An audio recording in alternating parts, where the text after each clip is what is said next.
Meus caros leitores da revista Esmeril, tudo bem? Aqui é o professor Leônidas.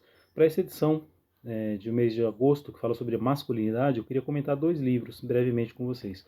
Um esse aqui, do Anthony Zollner, Sem Desculpas por Ser Homem, né? Porque a civilização depende da força masculina. Tá? E realmente ele vai falar sobre por que o homem é necessário para o mundo. Né?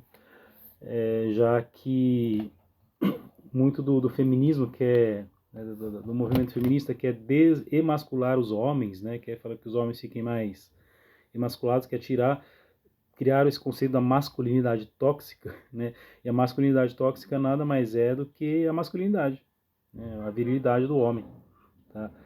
E virilidade não a ver com potência sexual, mas com o fato dele fazer o que um homem precisa fazer, porque ele foi feito para fazer essas coisas naturalmente, tá?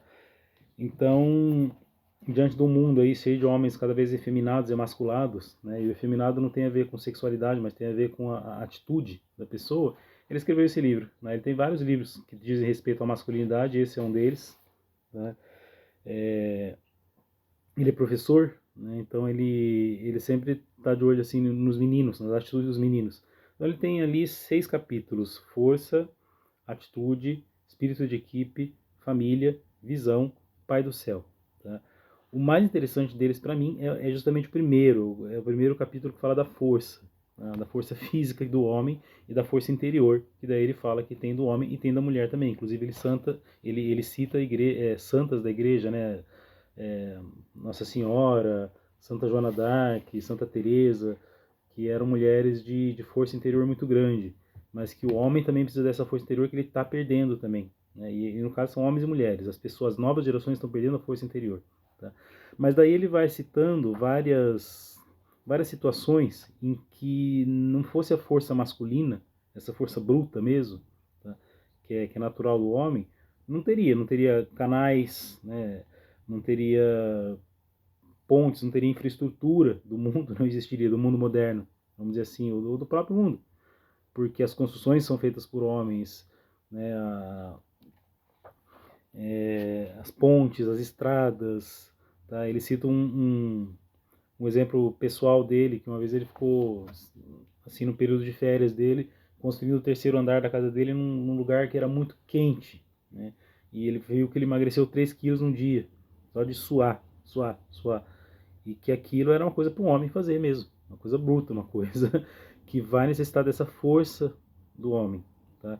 E ele vai passando no livro, ele vai falando dos exemplos, e o legal que ele fala, ele mostra como isso acontece entre os meninos naturalmente, tá? Por exemplo, no espírito de equipe. Tá? Como é que os meninos se organizam entre si, em equipes, para as brincadeiras, e como isso reflete depois na vida adulta. Tá? Então ele tem toda essa visão sempre muito do menino sendo pai do homem, vamos dizer assim. Tá? Então E o capítulo final é muito bom, né? A questão do Pai do Céu, que serve de exemplo para os homens, né? Então você tem aquela imitação do Pai do Céu para os seus filhos, sendo o homem fazendo as coisas aqui no mundo. Tá? Aqui ó, tem as ilustrações aqui, não sei se vocês estão vendo, ó, os meninos lutando, brincando, coisas masculinas mesmo. Tá? Então esse é um livro muito interessante que eu recomendo aqui. Esse é não ficção. Agora de ficção eu recomendo um livro de um autor novo. Esse é o livro de estreia dele, lançado ano passado, que é o Milton Gustavo, lançado pela editora Danúbio, O Deus Oculto no Canto do Córner. Tá? É um livro assim realmente masculino, um narrador masculino, são coisas, é o universo do boxe, vocês podem ver aqui, né? O Milton ele é desembargador, né, jurista, e ele é boxeador também, boxeador amador. Né? Então ele fala de histórias que ele vivenciou, que ele observou, né? Os tipos todos, os personagens todos aqui são baseados em pessoas que ele conheceu. Tá? E tem 2 personagens principais, que é o narrador, que não tem nome, ele é só o treinador, e o Zezão, que é uma estrela que ele descobre. Então ele é um cara aposentado, um boxeador aposentado ali, que nunca conseguiu glória na vida, né? Meio amargurado com isso, aquele velho rabugento, sabe? Enxuto, fortão. E ele tem lá uma academia na periferia de São Paulo, né? E ele tá sempre de olho. De repente ele corre o Zezão, aquela coisa assim, um cara grandalhão, um moleque de uns 19 anos, brutalhadão, né? Grandalhão, com os braços compridos, meio desajeitadão, mas que tinha uma porrada muito forte. Ele fala, putz, esse cara tem futuro. Ele convence os pais do Zezão a deixar ele treinar profissionalmente, porque os pais não queriam. Os pais queriam que o Zezão fosse doutor, tivesse um diploma e tudo, e o Zezão não conseguia, ele era bem burrão, bem assim, tinha um déficit cognitivo muito grande.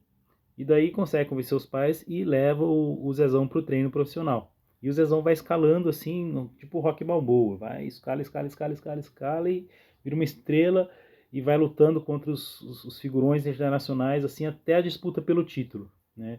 E daí acontecem situações engraçadas, né? Divertidas, em que você vai ver que o Zezão vai ser um trapalhão assim, não no ringue, mas fora dele ele só faz cagada, tá?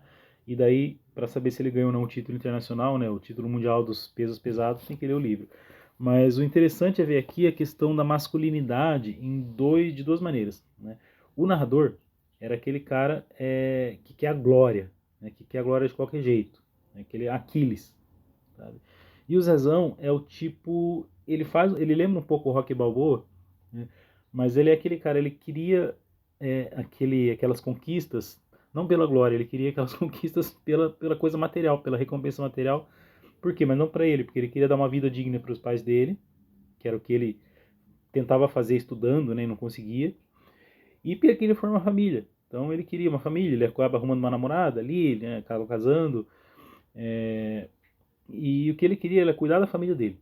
Tá? Então são duas características do homem, essa agressividade, né, essa ambição pela glória, tá? Que quando não é desmedida, que não é uma ambição legítima, né? Você querer ser o primeiro, você querer conquistar as coisas, né? O narrador, o treinador não é tão, né? Ele é masculino, né? Você se vê lendo assim um pouco de Nelson Rodrigues, um pouco de Rubem Fonseca aqui, essa masculinidade pujante, vamos dizer assim, né? Que não tem nada de tóxica.